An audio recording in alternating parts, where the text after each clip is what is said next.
Hey, I'm Ken, and this video is part 7 of my Introduction to Flowlab series. Anyone can sign up for free at flowlab.io and follow along in their web browser. In this video, we'll create some collectible items, then add some sound effects and music to our game. To start with, click to create a new object to collect. In this game, I want to add collectible stars, so I'll name the object type accordingly and then choose a sprite.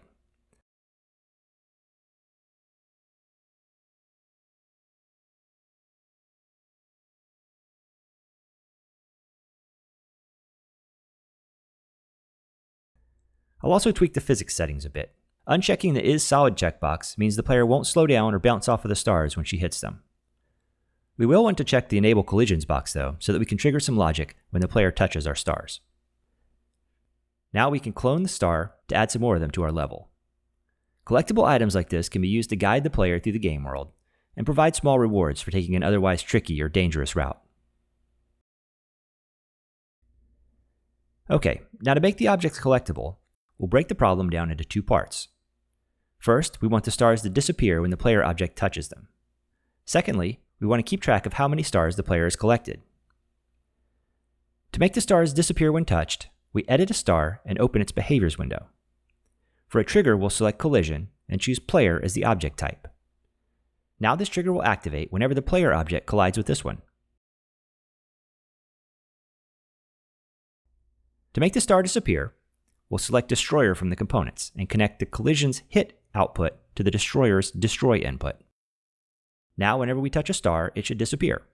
Let's quickly test to verify that it works.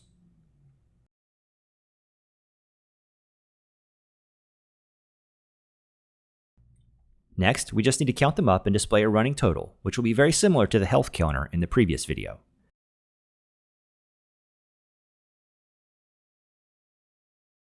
Again, we'll start with the collision trigger and set it to activate when touching a star. Then we'll add a number to store the total and give that a suitable label.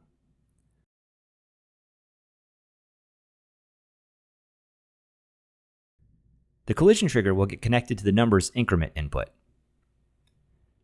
Now we'll add a label to display the total to the player.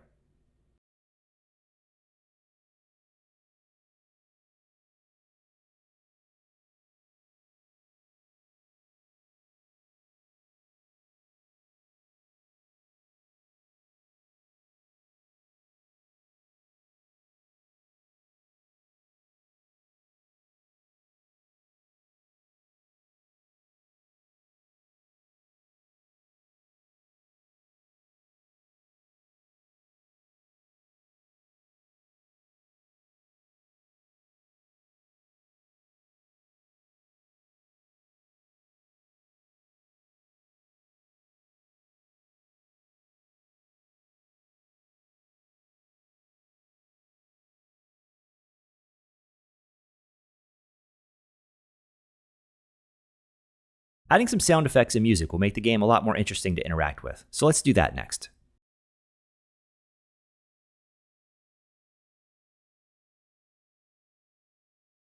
The sound block can be found in the Components section. We'll add a sound and connect its play input to the star collision trigger. Now the sound will play whenever we touch a star. Clicking the sound block will open up its settings where we can select which sound to play. Clicking on a sound previews it.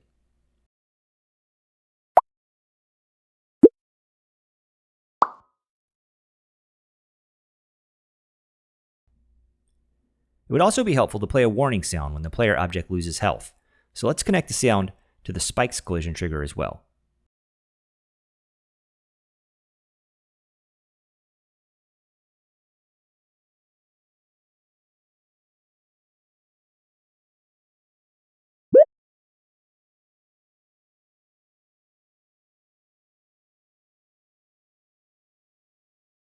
Finally, let's add some theme music. This time, instead of selecting a built-in sound, I'll copy in the URL to a song in MP3 format. Using the volume slider, we can reduce the theme music so that it doesn't drown out our sound effects. We'll start the music with the once trigger, which is activated just once when the level loads. Okay, now we just need to playtest and make adjustments if needed. In part 8, we'll create a switch using messages and add another level to our game. Thanks for watching.